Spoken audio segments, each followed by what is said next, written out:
Supreme court के साबिक chief justice काजी फायज ईसा के साथ बरतानिया में वो हुआ जो होता आ रहा है।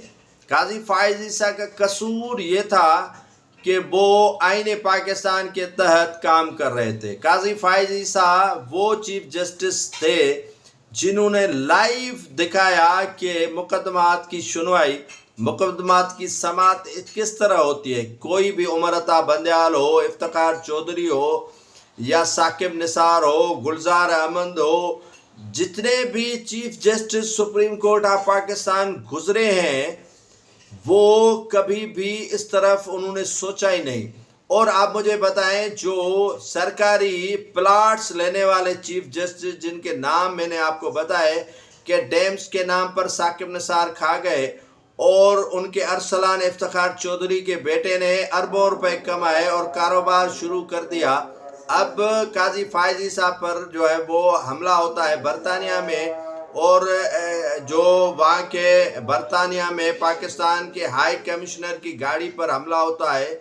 और इस मामले को आप अगर बारीक बीनी से देखेंगे कि पीटीआई ने ये वतीरा बना दिया है। चंद लोग हैं जो हमलावर होते हैं, और हमलावर इसीलिए होते हैं कि उन्हें रोज़मर्रा की मरातें दी जाती हैं। जुल्फी बुखारी, काफ़ी ऐसे लोग जो लीड कर रहे थे काजी फायज ईसा पर हमला करने के इस मामले को, एहतजाज को, और सारा बरतानिया के अंदर गंद फैलाने में जो कलीदी किरदार है चंद लोगों का है। और उन्हीं में सबसे जो किरदार है अव्वल वो पीटीआई का है। और पीटीआई को ये सोच नहीं आ रही है कि पाकिस्तान की कितनी बदनामी, पाकिस्तान कितना जो है वो इसमें ख्वार और ख़राब हो रहा है, लेकिन ये सोचते नहीं है क्योंकि वो वहाँ के नेशनल हैं। और वहाँ के नेशनल होने का ये फ़ायदा उठाते हैं कि जितने भी रहनुमा जाते हैं, ख़ासतौर पर नवाज शरीफ गया उनको गालियाँ दी गई, जितने भी यहाँ से वज़रा जाते हैं उनको गालियाँ दी जाती हैं। आपने देखा होगा कि जब पीडीएम की हुकूमत आई थी तो जब उम्रा करने के लिए काबीना गई थी तो उनको भी वहाँ पर सऊदी अरब मस्जिद नबवी में गालियाँ दी गई थी, और बड़ा एक्शन सऊदी हुकूमत ने लिया था। बरतानिया के हवाले से भी जो है वो पाकिस्तान की वजारत दाखिला ने बड़ा कदम लिया हुआ है। लेकिन आपको बताता चलूँ कि नाजरीन के काजी फायज ईसा वो पहले चीफ जस्टिस हैं जिन्होंने हुकूमत पाकिस्तान को अपनी ज़मीन तोहफ़तन दी कि वो ज़मीन ये आपको देना चाहते हैं कि आप इसमें फलाई इदारा कायम करें, कोई तालीमी इदारा कायम करें, कोई जो है वो हॉस्पिटल कायम करें। बलूचिस्तान में तकरीबन कोई 44 एकड़, एक भी आप चीफ जस्टिस बता दें कि जिन्होंने कोई 1 एकड़ ज़मीन भी खैराती इदारे को दिया हो, या जो प्लाट दे रहे थे सरकारी वो भी काजी फायज ईसा ने नहीं लिए। लेकिन तमाम जितने भी चीफ जस्टिस गुजरे हैं वो प्लाट, मराते, सब कुछ लेते रहे हैं।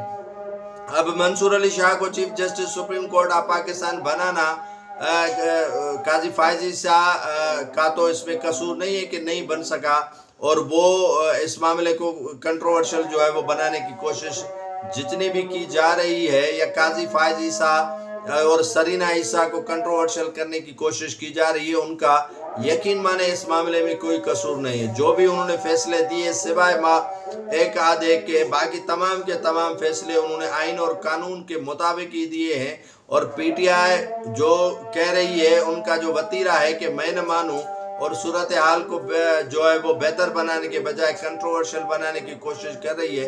अच्छाइयाँ भी काजी फायज ईसा की हैं, बेहतरी भी काजी फायज ईसा की है, और वो आईने पाकिस्तान के हुदूद में रहते हुए पाकिस्तान के लिए काम करते रहे और पाकिस्तान के आइन के लिए जो है वो कोशा रहे। लेकिन आपने देखा होगा कि इस्लामाबाद की एक बेकरी पर उन्हें हमला करने की कोशिश की गई थी, उन्हें गालियाँ दी गई थी। उसके बाद अब जो है वो बरतानिया में उन्हें जो है वो परेशान करने की कोशिश की जा रही है। तो ये मामला जो है वो कल के लिए जो पीटीआई है वो अपने लिए जो है वो कब्र खुदाई कर रही है, और उनके लिए ही परेशान कुन सूरत हाल होगी और किसी और के लिए नहीं।